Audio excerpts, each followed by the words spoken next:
अमृत वचन अमृत वचन समाज कार्य यथाशक्ति कहवा ठीक नुहे निजर परिवार कौन आमे यथाशक्ति कार्य करू समाज यही भावना आवश्यक एथिरे बुझामणा अनावश्यक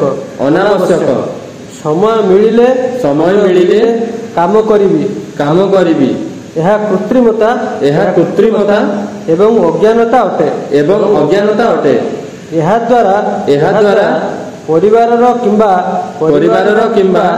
समाजर कल्याण होई परिबो नाही निस्वार्थ बुद्धिरे कार्य करिबा प्रकृत समर्पण परम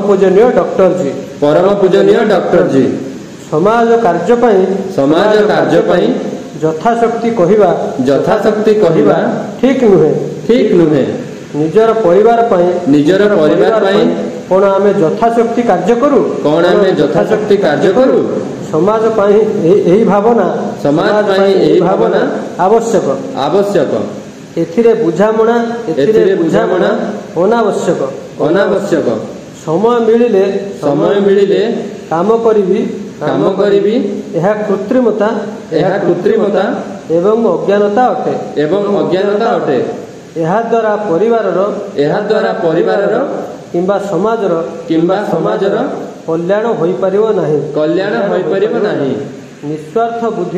निस्वार्थ बुद्धिरे कार्य करिबा प्रकृत समर्पण